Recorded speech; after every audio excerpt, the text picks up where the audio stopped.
Stella was unique for a number of things. Number one, she was born in January of 1919. That means that she's close to celebrating her 105th birthday come this January. She is a lifelong resident of North Dakota and Minnesota, having raised a family, and due to her longevity, majority of her family is gone, including a son, Wayde, who is a son born in Fosston, Minnesota, raised and went to school in Big Lake, Minnesota, and unfortunately was killed in the Vietnam War, August of 1969. And Stella became a Gold Star mother due to the loss of her son at war. She is recognized as the oldest surviving Gold Star mother in our nation. She has been independent and very active in organizations, the Legion Auxiliary. She's been involved as a convener for caucuses. She's taught Sunday school and been school superintendent, and she's done a number of things besides raising a healthy, happy family of 5 kids. Her story continues in the prairies of North Dakota, Portland, North Dakota, which is midway on the east coast of the state. And that's when she and her sisters and brothers learned all about farming. Her parents were Torkel and Anna. An older brother was Earl. There were 6 of them. An older sister was Alice, born in 1914. Then came Reuben, and then came Stella, the 4th child, in 1919, followed by Norman and Arnold. This time we're going to turn it over to you, Stella. What were your growing up memories of being on the farm with 5 brothers and sisters and your parents? Well, it was quite a time because it's hard to remember all the things that we did, but we all helped with the farm when we grew up, milking cows and taking care of chickens and doing work like that. And I'd help my dad a lot in the blacksmith shop even. I'd help out when he wanted somebody. He always seemed like he called on me for a lot of those little things. But still, I had brothers and that, but he always seemed like he wanted me to, because I was better at helping him, it seems. So anyway, that was part of it. You had a large farmhouse, didn't you? Huh? You had a large farm? Yeah, we had a large farm home. It was a place where my grandfather had built years ago, and they lived in a little house below us near the creek where my grandmother had a house, and she lived by herself there, and we lived up in a 5-bedroom home, which was very nice and cozy, and so we had a lot of work to do in keeping house there. After my mother passed away when I was 13 years old, so Alice and I had to take over a lot of the housework and help our father. What was the illness that your mother died from? I wasn't sure, but I think it was an aneurysm. Oh, but they never had an autopsy, and of course at that time I didn't remember what that she did die from, but she got very ill, kind of losing weight and stuff. And it was during the Depression, so it was very hard times. And I imagine stress had a lot of things to do with it too. You have a number of childhood memories playing in the backyard. Oh yeah. We had more of a front yard than a backyard because our front yard, we had a lot of space there.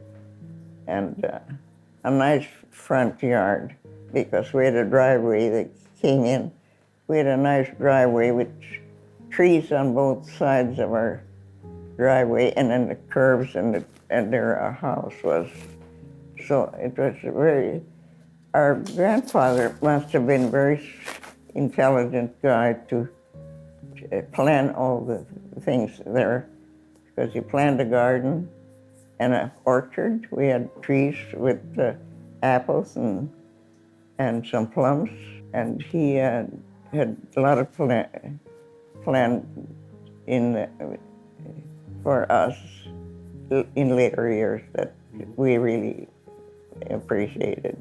You had a special memory of about age 4.5. What went on that year? Well, I think more closer to 5, I think, because that's when I was disappeared. I like to travel, I guess, because I started out early at 5, getting out of my parents' watch, because they were always looking for me someplace on the farm. And of course, we had a lot of buildings, granary and a wood shed and a coal shed and even a little blacksmith shop. And so they had a lot of places to look. What was special about that particular day, though? Because people came looking for you. Our pasture was right below us, near my grandma's house, and so they were fixing a post that was, and they must have left it open because somehow or another I got into it. How I did, because I was only about 4.5 years old, but I fell into that hole, and all they could see was the top of my hair. So that's why they couldn't find me any place on the farm, because they were looking every place they could. And the neighbors even came over to help find me, because they thought maybe I'd crossed over to the neighbor's house, because only about a half a mile away, the other family that lived next to us. And so the two boys, grown boys, they said they found me in that hole, but all they could see was the hair on my head. So they had to dig around, evidently, or something to find me or get me out of there. I don't know, because I didn't remember all the details, because I never got around to ask him later, because he did tell me about it.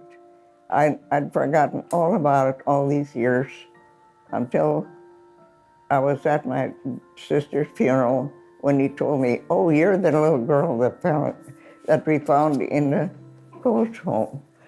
And I said, "Oh, I couldn't remember that." And he said, "I do, because I found you in that place."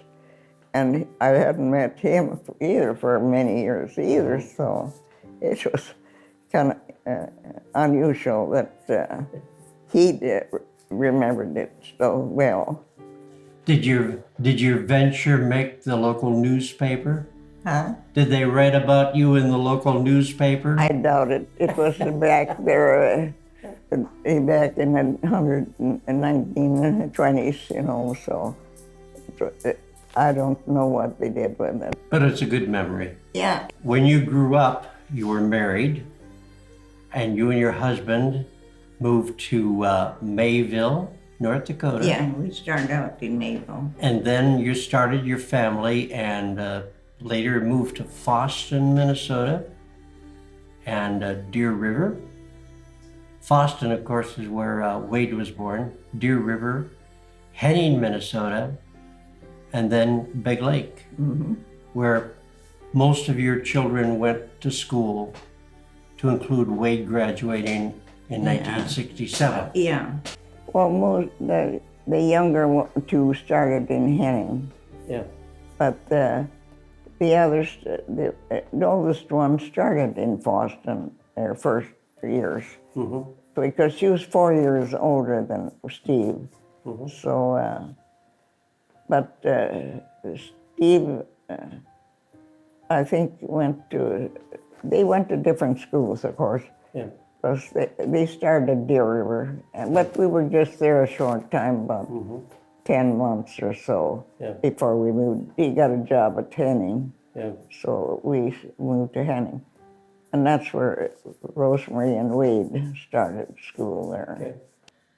Well, your 5 children were Diane Kay, born in 1941, Stephen Terry, born in 1945, Patricia Therese, born in 1947, Wayde Murray, born in 1949, and then Rosemary, born in 1950.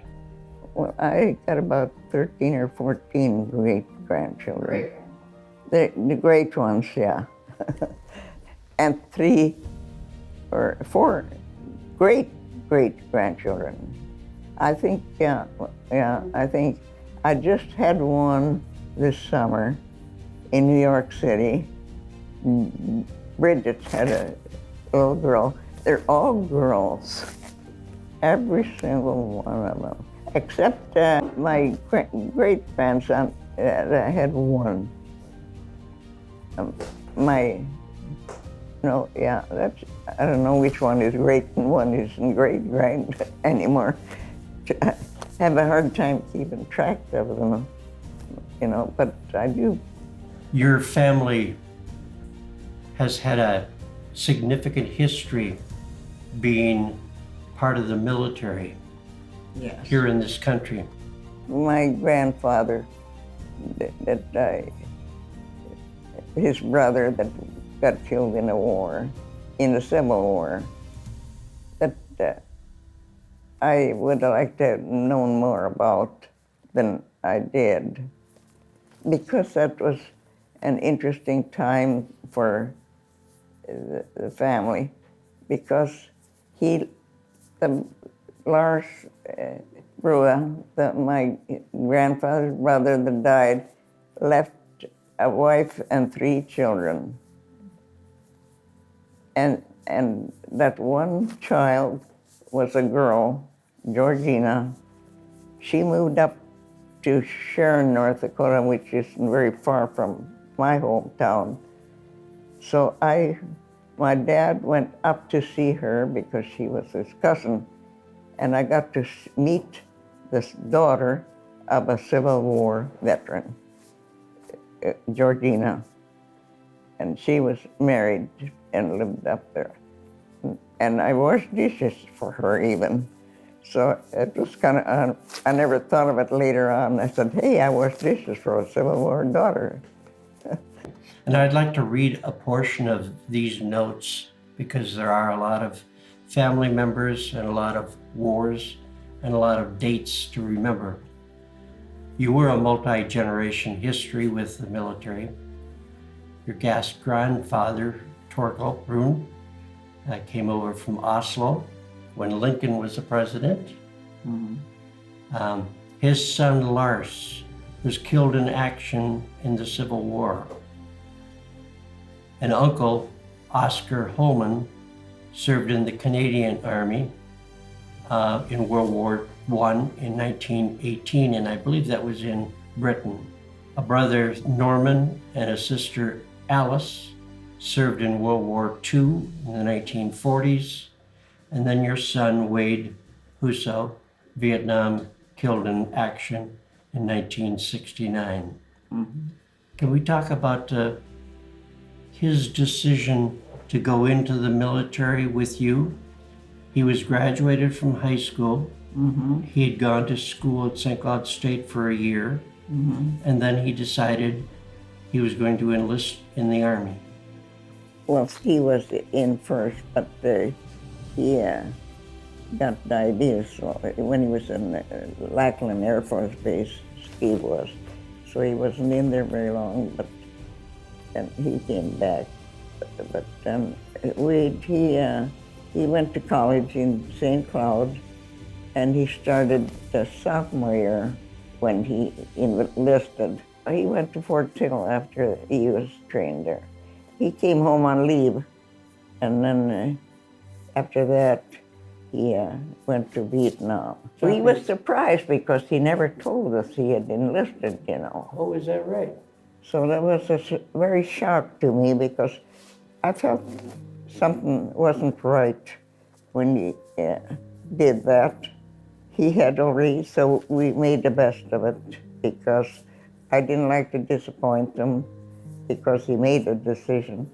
Because I think he was told by somebody that was looking for boys to join, and so they enticed them, I think, pretty much too, with the idea that they'd get their college paid for and all. Mm-hmm. So I think that might have been one of it, that he thought, well, if I go into the service and serve my time, I can get back and I'll get back my college and things. Sure. I think that must have been his thinking, but I'm just surmising that. Mm-hmm. Can you remember your last conversation with Wayde before he flew to Vietnam? It was hard to think of what I did. It was hard to say anything, because nothing seemed to be the right thing to say either. You didn't, but we just had to wish him well, and that was about it. I think we just had to take the... Mm-hmm. When he was in Vietnam, the letters that he wrote home to you, talking about our involvement in Vietnam, what were those about? That was very touching, because that's something that I've told a lot of other people too. It was a very strange thing that came from him. He said, I don't know why we are here, but I hope it's for a good cause. Mm-hmm. That's what made me start thinking, why are we there? Mm-hmm. And so that's what really got me going on why I started getting interested in why we are here and so on. But it was 1 month later he got killed. Mm-hmm. So that was... Yeah. But he wanted a box of chocolate chips every month, and he wanted them marked from 11 down to 11, 10, 9, 8, and down the road. Mm-hmm. He said, so I can have one the last day I come there. Mm-hmm. But of course, I ended up sending him only 3 boxes of his favorite chocolate chips. Mm-hmm.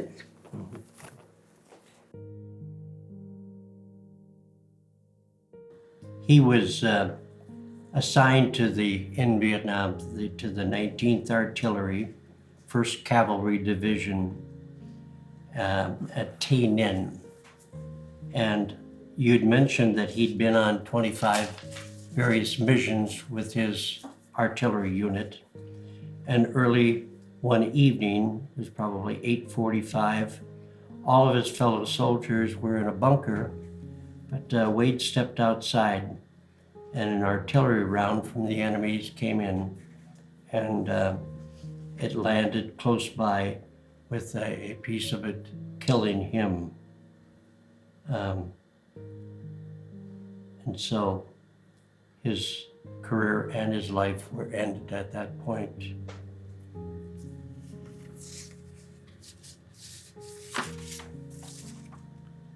You wish to add anything to Wayde in his career? Yeah. It was sudden, and we're thankful that he got his body shipped back home, mm-hmm. which a lot of them didn't get that chance, But life had to go on, so that was... He's buried with his father in the Big Lake Cemetery, correct? Yeah, we brought him back to our home rather than in a national cemetery. Yeah. So, yeah. Well, since the end of the war and life moving on, you became very involved in continuing, I should say, your activism in the community. Yeah. And besides your Sunday school and your various school activities. Well, that was before. Of Yeah, course, that was before. Yeah. But you were involved in um, organized political activity, the Oh, yes. caucuses, etc. Yeah, I did because of the fact that he said he didn't know why we were here, and I'd like to find that out why we were there. But of course, there didn't seem to be a reason at all after going through all the things that we did. You've been recognized by a lot of groups, to include the Legion Auxiliary and Legions, the Legion Bikers. You've had your picture taken with them. Did you ride the motorcycle, or did you just pose with it? What was it? There was a motorcycle, the Big Lake Legion Riders. Yeah, that's the Patriot Riders. Okay, the Patriots, excuse me. Yeah, they were very nice. All the veterans have been so great to me, and I appreciate it so much. And I call them my boys, because they all seem like they're one of us, So it's been very nice to belong to some of the things that you feel belonging to. Mm-hmm. You were an honoree at Big Lake Spud Fest Parade. You were Grand Marshal. That was really unusual. Kathy Posalusi has gone through a lot of work to fix all that things for me, like giving me a limo to go to the doings with. Mm-hmm. So I was treated so royally. It was very nice. You were recognized by the Big Lake High School concert choir. Yes. They sang Happy towards Birthday your graduation to me, one year. That was very nice of them. Mm-hmm. And I've got pictures of that, so it's kind of nice too. Had you not gotten married and gotten into the children raising, had you faced a professional career after high school, would you consider it a college or a vocation of sorts? What would it have been? I would have liked to go on to college, but I didn't have the money. Sure. But then the war came out, and so a lot of the girls that were of my graduating class joined the Army. Mm-hmm. And that's probably what I would have done. Okay. I would have gone into the Air Force with the women in the Air Force. Mm-hmm. That's what I would have liked to have done if I would have been still single at that time, but I was already married and had a child by that time, because it was 41. Yeah. And I graduated in 37. Sure. So I kind of liked the idea of going to the service at that time, but of course, I don't know if I'd liked it or not. But your more recent years, we're talking about recent years being the last 20, 25 years, you've been a statewide and a world traveler. Well, after my husband lost his leg, and he died from heart conditions, I'd taken care of him because he was in a wheelchair, for a long time. And so when he died, I decided I was going to do some traveling of mine. So I went to 7 countries on a cruise ship, which was very nice, and got to see different countries and how other people lived. Yep. So it was nice. And those countries included French Riviera, Monaco, Rome, Italy, where she visited Italy, the Vatican City. Italy and Croatia. Yep. And I don't know if Turkey you were in? And I enjoyed those places so much. Mm-hmm. It was so different from seeing in the U.S. Yeah. Athens, Greece was another one. I like Rhodes. It was one of my favorites. It's a little island off from Greece, Italy. That I'd bought some stuff there for the kids to bring home. And so that was kind of nice to shop in them places. It's interesting to see how these people live because they've been living their lives for a lot longer than we have in America. Well, that's just it. And the home and the places were so old, all brick, you know, and but how they could make a living in some of them places, you often wonder. Was wondering. And the 48 states you've been in, with the exception of Delaware and Alabama. I've been in every state in the Union except Alabama and Delaware. That's for some reason the bus didn't go through there. But I'll have to travel by bus rather than flying too, because I like to see the country and see how other people lived. After seeing those 48 states, what do you say about our United States of America? Well, I hope we can keep it peaceful, but it's a lot of things going wrong now, and I hope that we can find some way out to get some peace and have a good life for our grandchildren. Because that's the grandchildren and the great-grandchildren that I'm concerned about, how their life is going to be. Because if they don't have a good life, it isn't going to be very pleasant. Your long life, what's contributed to it? You're 104 years old. What's contributed to it? Oh my, I guess good health, I suppose, would be one.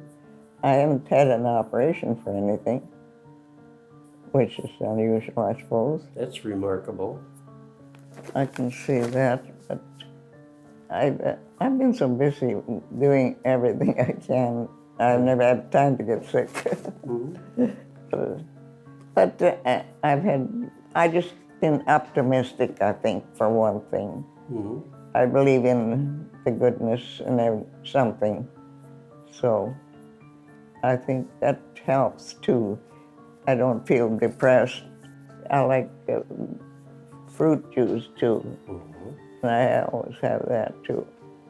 So I like to eat good vegetables and things like that. What do you have for breakfast?